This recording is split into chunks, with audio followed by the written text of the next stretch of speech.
ಶ್ರುತಿ ಸ್ಮೃತಿ ಪುರಾಣಾಲಯಂ ಕರುಣಾಲಯಂ ನಮಾಮಿ ಭಗವತ್ಪಾದಂ ಶಂಕರಂ ಲೋಕಶಂಕರಂ ಶಂಕರಂ ಶಂಕರಾಚಾರ್ಯಂ ಕೇಶವಂ ಬಾದರಾಯಣಂ ಸೂತ್ರಭಾಷ್ಯೌ ಕೃತೋ ವಂದೇ ಭಗವಂತೋ ಪುನಃ ಪುನಃ. ಜಗದಾದಿ ಜಗದ್ಗುರು ಸಿದ್ಧಾರೂಢ ಮಹಾಸ್ವಾಮಿಗಳ ಆರೂಢ ಜ್ಯೋತಿ ಶಿವಪುತ್ರ ಮಹಾಸ್ವಾಮಿಗಳ ಶ್ರೋತ್ರಿಯ ಬ್ರಹ್ಮನಿಷ್ಠ ಬಸವಾನಂದರ ಶ್ರೀಪಾದಗಳಿಗೆ ಅನಂತ ದೀರ್ಘ ದಂಡ ಪ್ರಣಾಮಗಳನ್ನು ಸಮರ್ಪಿಸುತ್ತ ಈ ದಿನ ಶ್ರೀ ಶಂಕರ ಭಗವತ್ಪಾದರು ರಚಿಸಿದ ವಿವೇಕ ಚೂಡಾಮಣಿ ಎನ್ನುವ ಗ್ರಂಥದ 216ನೆಯ ಶ್ಲೋಕ ಇಂದಿನ ಆಧಾರದ ವಿಷಯವಾಗಿದ್ದು, ಈ ಶ್ಲೋಕದಲ್ಲಿ ಆಚಾರ್ಯ ಶಂಕರರು ಆತ್ಮ ಎಂದರೆ ಏನು ಅನ್ನುವಂತ ಪ್ರಶ್ನೆಯನ್ನ ಮಾಡಿದಾಗ ಆ ಗುರು ಶಿಷ್ಯನಿಗೆ ಹೇಳುವಂತ ಉಪದೇಶದ ವಾಕ್ಯದಲ್ಲಿ ಈ ಶ್ಲೋಕದಲ್ಲಿ ಅಸೌ ಭಾವ ಅಸೌ ಸ್ವ ಸಾಕ್ಷಿಕೋ ಭಾವೋ ಯತಃ ಸ್ವೇನ ಅನುಭೂಯತೆ ಅತಃ ಪರಂ ಸ್ವಯಂ ಸಾಕ್ಷಾತ್ ಪ್ರತ್ಯಗಾತ್ಮ ನ ಚೇತರ ಅಂತ ಇಲ್ಲಿ ನ ಚ ಇತರ. ಅದರ ಅರ್ಥ ಈಗ ಹೇಳಿದಂತ ಆತ್ಮ ಸ್ವರೂಪ ಏನಿದೆ, ಯಾವ ಯಾವ ವಸ್ತುಗಳನ್ನ ತಿಳಿಯುತ್ತಾ ತಿಳಿಯುತ್ತಾ ಅರಿಯುತ್ತಾ ಪ್ರಕಾಶವನ್ನ ಮಾಡುತ್ತಾ ಹೋಗುತ್ತದೆಯೋ ಅಂಥ ವಸ್ತುವಿಗೆ ಆತ್ಮ ಅಥವಾ ಸಾಕ್ಷಿ ಅಂತ ಕರೆದರು. ಎಲ್ಲದಕ್ಕೂ ಅದು ಸಾಕ್ಷಿನೇ ವಿನಃ ಅದು ಚೇತನ ವಿನಃ ಅದು ಕರ್ಮದ ಜೊತೆಯಲ್ಲಿ ವ್ಯವಹಾರವನ್ನ ಮಾಡುವಂಥದ್ದು ಅಲ್ಲ ಆತ್ಮ ಅನ್ನುವಂಥದ್ದೇನು ಹೇಳಿರಲ್ರಿ. ಈ ಆತ್ಮನು ತನಗೆ ತಾನೇ ಸಾಕ್ಷಿಯಾಗಿರುತ್ತಾನೆ. ಕಾರಣ ಹಿಂದೆ ಕೂಡ ಹೇಳಿವಿ, ಎಲ್ಲವನ್ನ ಅರಿಯುತ್ತಾ ಹೋಗುವಂತ ವಸ್ತು ಏನಿದೆ ರೀ, ಆ ವಸ್ತುವನ್ನ ತಿಳಿಯಲಿಕ್ಕೆ ಇನ್ನೊಂದು ವಸ್ತು ಯಾವುದು ಇರುವುದಿಲ್ಲ. ಅದಕ್ಕೆ ಸಾಕ್ಷಿನೇ ಇಲ್ರಿ. ವ್ಯವಹಾರಕ್ಕ ಸಾಕ್ಷಿ, ಸಾಕ್ಷಿಗೆ ಇನ್ನೊಬ್ಬ ಸಾಕ್ಷಿಯ ಅವಶ್ಯಕತೆ ಇಲ್ಲ. ಅದರಂತೆ ಆತ್ಮನಿಗೆ ಆತ್ಮನೇ ಸಾಕ್ಷಿ ವಿನಃ ಅದನ್ನು ಇನ್ನೊಂದು ಸಾಕ್ಷಿಯನ್ನು ಕೊಟ್ಟು ಹೇಳಲಿಕ್ಕೆ ಬರೋದಿಲ್ಲ ಅಂತ. ಏಕೆಂದರೆ ತನ್ನನ್ನು ತಾನೇ ಅನುಭವಿಸುತ್ತಾನೆ, ತನ್ನನ್ನು ತಾನೇ ಅರಿಯುತ್ತಾನೆ, ಪರರನ್ನು ಅರಿಯುತ್ತಾನೆ. ತನ್ನ ಜ್ಞಾನವೂ ಕೂಡ ಇದೆ, ಪರರ ವಸ್ತುಗಳ ಜ್ಞಾನವೂ ಕೂಡ ಉಳ್ಳದ್ದು ಆತ್ಮ. ಈ ದೇಹ ಪಂಚಮಯ ಕೋಶಗಳ ಪರ್ಯಂತರವಾಗಿ ಇಲ್ಲಿಯವರೆಗೂ ಉಪದೇಶಿಸಿದಂತ ವಿಚಾರದಲ್ಲಿ ಆತ್ಮವೊಂದನ್ನು ಬಿಟ್ಟದ್ದಾದರೆ ಉಳಿದೆಲ್ಲವೂ ಕೂಡ ಸ್ವಯಂ ಇತರ ಜ್ಞಪ್ತಿ ಶೂನ್ಯತ್ವಂ ಜಡತ್ವಂ. ತಾನು ಯಾರು ಪರರು ಯಾರು ಎನ್ನುವ ಜ್ಞಾನವಿಲ್ಲದೆ ವಸ್ತುಗಳು ಎಲ್ಲವೂ. ಆದ್ರೆ ಆತ್ಮನಿಗೆ ತನ್ನ ಜ್ಞಾನನೂ ಇದೆ, ಪರರ ಜ್ಞಾನವೂ ಕೂಡ ಇದೆ ಅಂತ. ಹೀಗೆ ತಾನೇ ಸಾಕ್ಷಾತ್ಕಾಗಿ ಬ್ರಹ್ಮವಾಗಿರುತ್ತಾನೆ. ಅವನನ್ನ ತಿಳಿಯಲಿಕ್ಕೆ ಮತ್ತೊಬ್ಬ ಬ್ರಹ್ಮನ ಅವಶ್ಯಕತೆ ಇಲ್ಲ. ಕಾರಣ ಅವನು ಇನ್ನೊಬ್ಬ ಇಲ್ಲ ಅಂತಾನೆ ಅರ್ಥ. ಅದು ಹೇಗೆ ಅಂತ ವಿಚಾರವನ್ನು ಮಾಡಿದ್ರೆ ಸ್ವಲ್ಪ ಒಂದು ಸಾಮಾನ್ಯ ದೃಷ್ಟಾಂತಕ್ಕ ನಾವು ಹೋಗ್ಬೇಕ್ರಿ. ಅಲ್ಲಿ ಹೋದಾಗ ಗೊತ್ತಾಗ್ತದ ಯಾವ ಎಚ್ಚರ ಮತ್ತು ಕನಸು ನಿದ್ದೆಗಳಲ್ಲಿ ನಮಗೆ ಸ್ಪಷ್ಟವಾಗಿ ಪ್ರಕಟವಾಗುವ ಯಾವಾಗಲೂ ಇರುವ ಒಂದೇ ಪ್ರಕಾರವಾಗಿ ಪ್ರತ್ಯೇಗಾತ್ಮ ಸ್ವರೂಪದಿಂದ ಒಳಗಡೆ ಪಿಂಡಾಂಡವನ್ನ ಹೊರಗಡೆ ಬ್ರಹ್ಮಾಂಡವನ್ನ ಪ್ರಕಾಶಿಸುತ್ತಿರುವ ನಾನಾ ವಿಧವಾದ ಆಕಾರ ಮತ್ತು ವಿಕಾರಗಳಿಗೆ ತುತ್ತಾದದ್ದು ಅಹಂಕಾರ. ಬುದ್ಧಿ ಮೊದಲಾದವುಗಳನ್ನ ಸಾಕ್ಷಿ ರೂಪದಿಂದ ನೋಡುತ್ತಿರುವ ನಿತ್ಯ ಆನಂದ ಜ್ಞಾನ ಸ್ವರೂಪನಾದವನು ಆತ್ಮ. ಅದಕ್ಕಾಗಿ ಆತ್ಮನೇ ಸಾಕ್ಷಿವಿನ ಇನ್ನೊಬ್ಬರ ಸಾಕ್ಷಿ ಇಲ್ಲ ಅಂತ. ಈಗ ಸೂರ್ಯ ಅಂದ್ರೆ ಆಕಾಶದಲ್ಲಿ ಸೂರ್ಯನ ತನ್ನ ಪ್ರಕಾಶದಿಂದ ತಾನೇ ಬೆಳಗಿ ಅನ್ಯ ಜಗತ್ತನ್ನ ಪ್ರಕಾಶ ಮಾಡುವ ಶಕ್ತಿ ಉಂಟು ಆ ಸೂರ್ಯನಿಗೆ. ಕಾರಣವೇನೆಂದರೆ ಸೂರ್ಯನನ್ನ ನೋಡಲಿಕ್ಕೆ ಬೇರೆ ಯಾವುದೇ ಸಾಧನಗಳ ಅವಶ್ಯಕತೆ ಇಲ್ಲ. ಹೌದಲ್ರಿ?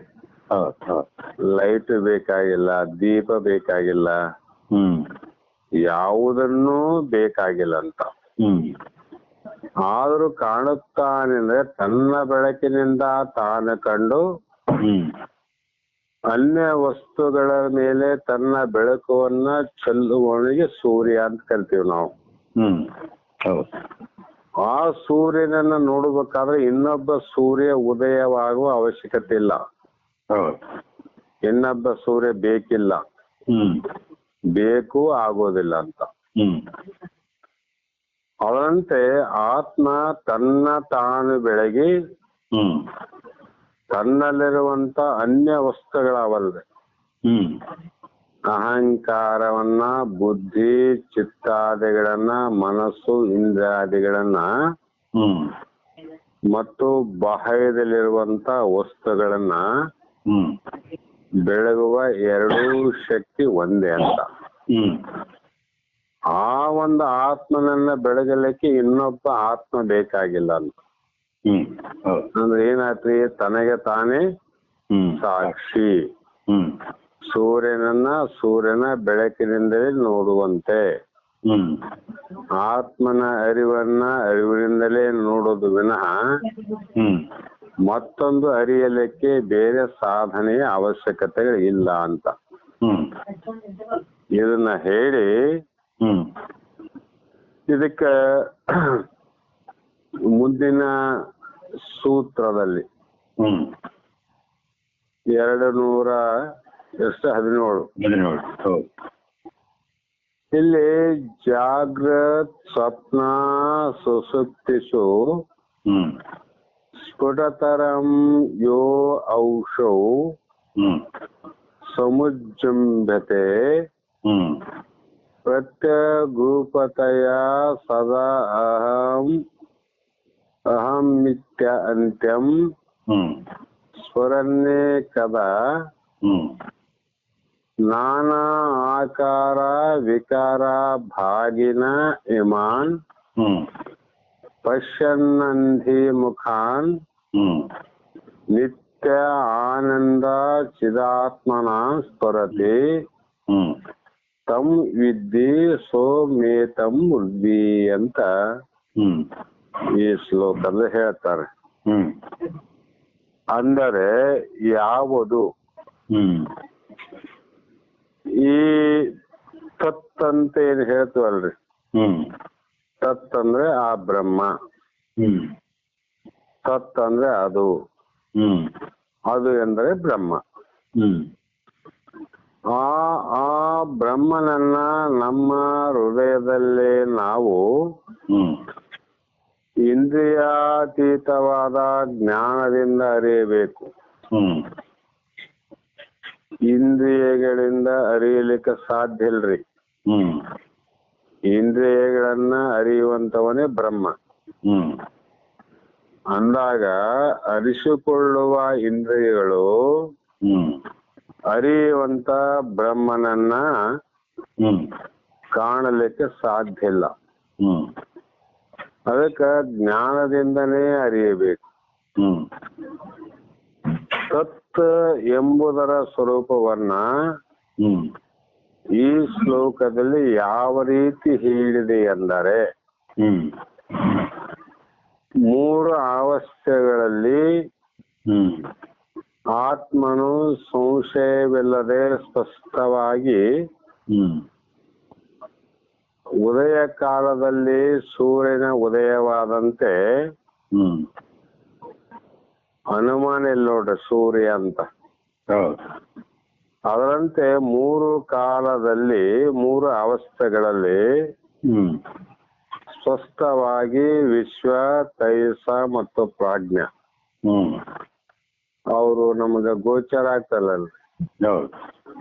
ಜಾಗ್ರವನ್ನ ಅರಿಯುವನು ವಿಶ್ವ, ಸ್ವಪ್ನವನ್ನ ಅರಿಯುವನು ಅಲ್ಲಿ ತೈಜಸ, ನಿದ್ರಾ ಅವಸ್ಥೆಯನ್ನು ಅರಿಯುವನು ಪ್ರಾಜ್ಞ. ಯಾವುದರ ಸಾನ್ನಿಧ್ಯದಿಂದ ಸರ್ವ ಅನುಭವಗಳು ಸದಾ ಕಾಲದಲ್ಲಿ ನಮ್ಮ ಇಡೀ ಜೀವನದ ಪೂರ್ತಿ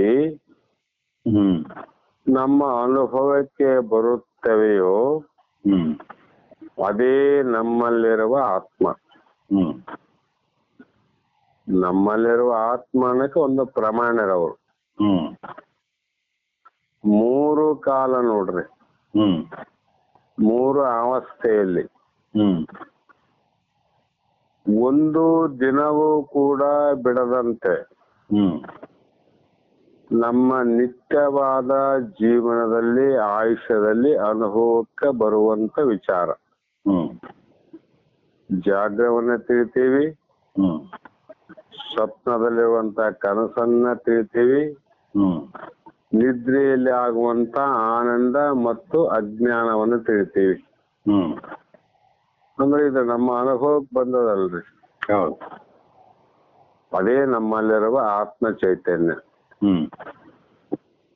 ಈ ಪ್ರಕಾರವಾಗಿ ನಮ್ಮೊಳಗಿರುವ ಆತ್ಮ ಮೂರು ಅವಸ್ಥೆಗಳಲ್ಲೂ ಒಂದೇ ಸಮನೆ ಬೆಳಗುತ್ತಾ ಯಾವುದು ನಮಗೆ ಅನುಭವವನ್ನು ಒದಗಿಸುತ್ತದೆಯೋ ಆ ಆತ್ಮವನ್ನೇ ನಾವು ಅತೀಂದ್ರಿಯ ಜ್ಞಾನದಿಂದ ತಿಳಿಯಬೇಕು.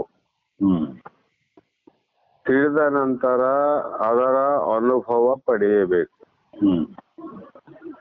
ಎಲ್ಲರೂ ಸೂರ್ಯನ್ ನೋಡ್ತೀವಲ್ರಿ, ಪ್ರತಿಯೊಬ್ಬರು ಕಣ್ಣು ಕುರುಡರನ್ನ ಬಿಟ್ರೆ ಎಲ್ಲರೂ ಸೂರ್ಯನ ನೋಡೋರೆ ಜಗತ್ತಿನಲ್ಲಿ.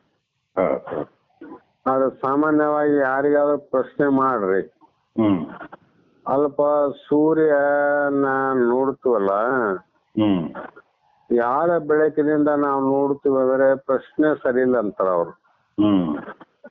ಏನ್ರಿ ಹೆಂಗ್ ಕೇಳ್ತಾರಲ್ಲ ನೀವಂತ. ಹೌದು. ಸೂರ್ಯ ಕಾಣ್ತಾನೆ ನೋಡುತ್ತು ಅಂತಾರ, ಅಷ್ಟ ಹೌದಿಲ್ರಿ? ಹೌದು. ಆದ್ರೆ ವಿಚಾರ ಮಾಡಿದಾಗ ಸೂರ್ಯ ತನ್ನ ಬೆಳಕಿನಿಂದ ತಾನು ಪ್ರಕಾಶಮಾನವಾಗಿ ಅನ್ಯವನ್ನ ಬೆಳಗುವಂತ ಶಕ್ತಿ ಇರುವ ಕಾರಣ ಆತನಿಗೆ ಸೂರ್ಯ ಅಂತ ಕರಿತೀವಿ ಅಂತ ಅನುಭವ ಇದು.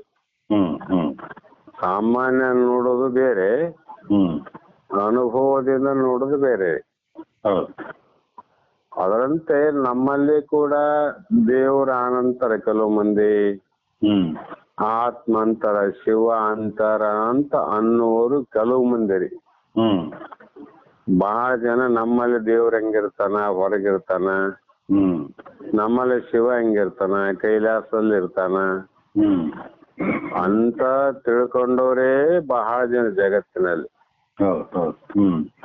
ನಮ್ಮಲ್ಲಿ ಆನಂತ ಕೂಡ ತಿಳ್ಕೊಂಡವ್ರಿಗೆ ತಿಳಿಯೋದು ಬೇರೆ ರೀ, ಅನುಭವದಿಂದ ತಿಳ್ಕೊಳ್ಳೋದು ಬೇರೆ. ಅನುಭವದಿಂದ ತಿಳಿಬೇಕಾಗಿದ್ರೆ ನಮ್ಮಲ್ಲಿ ಆತ್ಮ ಅಂದ್ರ ಆತ್ಮ ಹೇಗಾನ, 3 ಅವಸ್ಥೆಗಳನ್ನ ಎಡೆಬಿಡದೆ ಎಲ್ಲ ಅವಸ್ಥೆಗಳಲ್ಲಿ ನಡೆಯುವಂತ ಕ್ರಿಯಾ ಕರ್ಮಗಳನ್ನ ಸಾಕ್ಷಿಯಾಗಿ ನೋಡುವಂತವನೇ ಆತ್ಮ ಅಂತ ಇದು ಅನುಭವ. ಹೆಂಗ ತಿಳ್ಕೊಂಡು ಹೇಳೋದು ಅನುಭವ ರೀ. ಇದರಲ್ಲಿ ಪರೋಕ್ಷ ಜ್ಞಾನ, ದೃಢ ಪರೋಕ್ಷ ಜ್ಞಾನ ಮತ್ತೆ ಅದು ಬೇರೆ. ಈ ರೀತಿ ನಮ್ಮೊಳಗಿನ ವಿಷಯೇ ಹೊರಗಿನ ವಸ್ತುಗಳನ್ನ ಬೆಳಗುವುದು. ಸೂರ್ಯನಲ್ಲಿರುವಂತ ಕಿರಣಗಳೇ ಜಗತ್ತಿನ ವಸ್ತುಗಳನ್ನ ಬೆಳಗ್ತಾವ ನೋಡ್ರಿ. ಸೂರ್ಯ ಬೆಳಗೋದಿಲ್ರಿ, ಸೂರ್ಯನಲ್ಲಿರುವ ಕಿರಣಗಳನ್ನ ಬೆಳಗ್ತಾವ. ಆ ಕಿರಣಗಳೇ ಆ ಶಕ್ತಿಯಿಂದ ಇಡೀ ಜಗತ್ತನ್ನ ಪ್ರಕಾಶಮಾನವಾಗಿ ಮಾಡ್ತಾವ್ರಿ. ಇಲ್ಲರಿ ಒಪ್ಲಿಕ್ ಆಗಲ್ಲ ಅಂದ್ರೆ ಆ ಸೂರ್ಯ 3 ಲಕ್ಷ ಯೋಜನ ಅಥವಾ 2-3 ಲಕ್ಷ ಯೋಜನೆ ಅಂತ ಅವ್ರಿ ಶಾಸ್ತ್ರದಲ್ಲಿ. ಅಷ್ಟು ದೂರ ಇರುವಂತ ಸೂರ್ಯನ ಒಂದು ಕಿರಣ ಜಗತ್ತಿನಲ್ಲಿ ಇದ್ದಾಗ ನಮಗೆ ಕೆಲವು ಸಲ ಆ ತಾಪವನ್ನ ತಾಳಲಿಕ್ಕೆ ಅಸಾಧ್ಯ ಆಗ್ತದೆ. ಸೆಕೆ ಸೆಕೆ ಸೆಕೆ ಅಂತೀವಿ, ಫ್ಯಾನ್ ಅಂತೀವಿ, ಬೀಸಣಿಗೆ ಅಂತೀವಿ, ಎಸಿ ಅಂತೀವಿ, ಮರದ ನೆರಳು ಬೇಕಂತೀವಿ, ಹಾಹಾಕಾರ ಆಗಿ ನೀರು ಅಂತೀವಿ. ಏನ್ರಿ ಸೂರ್ಯನ ಒಂದು ಕಿರಣ ಎಷ್ಟು ದೂರದಿಂದ ಅದು ಬರ್ತದ ನೋಡಿ. ಆ ಸೂರ್ಯನೇ ಬಹಳ ಸಮೀಪ ಬಂದಿದ್ದ ನಮಗಂದ್ರೆ ಜಗತ್ತು ಬೆಂಕಿ ಹತ್ತಿ ಸುಟ್ಟು ಹೋಗ್ತದೆ. ಸುಟ್ಟು ಹೋಗ್ತತಿಲ್ರಿ? ಅದರಂತೆ ಇಲ್ಲಿಯೂ ಕೂಡ ನಮ್ಮೊಳಗಿನ ವಿಷಯ ಅಂದ್ರೆ ವಿಷಯಗಳನ್ನ, ಪದಾರ್ಥಗಳನ್ನ ಅರಿಯುವಂತ ಆ ಆತ್ಮನಿಗೆ ವಿಷಯಿ ಅಂತ ಕರ್ತಾರೆ. ನಮ್ಮ ವ್ಯಕ್ತಿತ್ವದ ಅಂತರಾಳದಲ್ಲಿ ಅಹಂ ಅಂದ್ರೆ ನಾನು ಎಂದು ಸ್ಪಂದಿಸುತ್ತಿರುವುದೇ ವಿಷಯ. ಈಗ ನಾನು ಅಂತ ಕರಿತೀವ್ರಿ, ಇಲ್ಲಂತಲ್ಲ. ತಮ್ಮ ನಾನು ಅಂತ ಅಂತಿದ್ದಿ, ನೀನು ಅಂದ್ರೆ ಯಾರು ಅಂತ ಪ್ರಶ್ನೆ ಹಾಕಿದಾಗ ಅವನ ಉತ್ತರ ಏನಾದ್ರಿ? ನಾನು ಅಂದ್ರೆ ನಾನು ದೇಹ, ಅಥವಾ ನನಗೆ ಇಟ್ಟಂತ ಹೆಸರು, ಅಥವಾ ನನ್ನ ದೇಹದ ಆಕಾರ ರೂಪವೇ ನಾನು ಅಂತ ತಿಳ್ಕೊಂಡ್ರ ಅವನು. ಇದಕ್ಕ ಏನಾಯ್ತು? ಅಹಂ ಅಂದ್ರೆ ನಾನು. ಈ ಅಹಂ ಭಾವವನ್ನ ನಾವು ಗುರುತಿಸಬಹುದು. ಈ ಅಹಂ ಭಾವದ ಅನುಗ್ರಹದಿಂದಲೇ ನಮ್ಮ ಹೊರಗೆ ಒಳಗೆ ನಡೆಯುವ ಸಕಲ ವ್ಯಾಪಾರಗಳು ಹ್ಮ್ ನಮಗ ಗಮನಕ್ಕೆ ಬರುವವು. ಅಂದ್ರೆ ಆ ಕಿರಣ ಸೂರ್ಯನಿಂದ ಕಡೆಯಾದ ಒಂದು ಕಿರಣ ಇಷ್ಟು ಕೆಲಸ ಮಾಡ್ತದ ನೋಡ್ರಿ.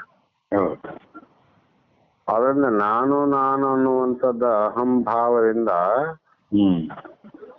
ಒಳಗಡೆ ಮತ್ತು ಹೊರಗಡೆ ಅರಿಯುವಂಥದ್ದು ಅಹಂ ಅಂತದ್ದು. ಅದು ನಮ್ಮ ಆಂತರಿಕವಾಗಿ ಒಳಗಡೆ ಅಡಗಿದ್ದು ಅಂದ್ರೆ ಗುಪ್ತವಾಗಿದ್ದು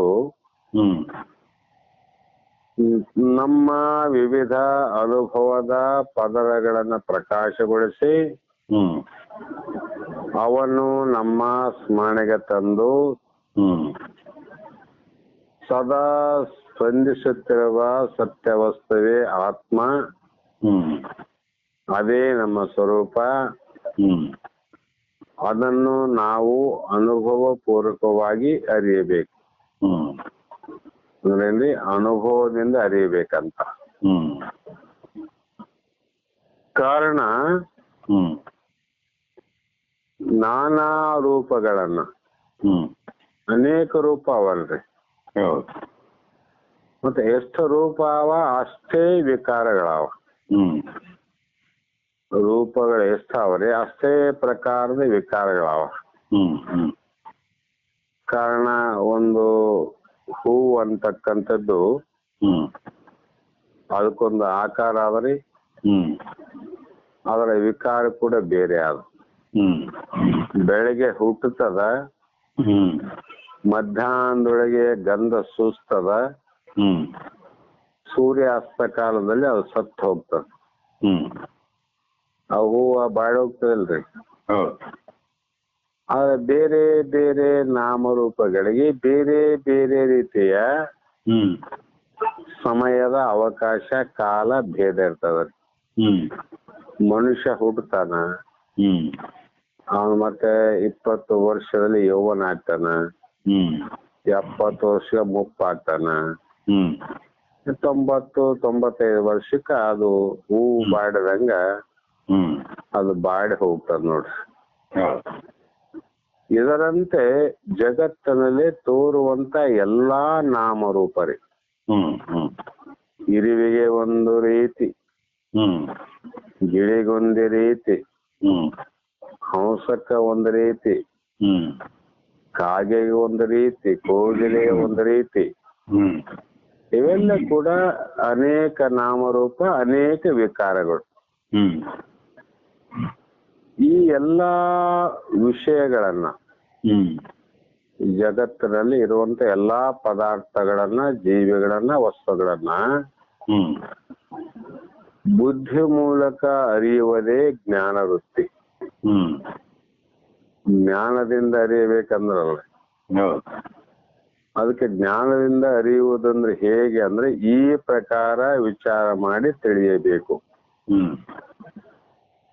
ಅದನ್ನೇ ನನಗೆ ಗೊತ್ತು, ನನಗೆ ಅನುಭವವಾಗಿದೆ, ಈ ರೀತಿಯಾಗಿ ನಾವೆಲ್ಲ ಹೇಳುತ್ತೇವೆ.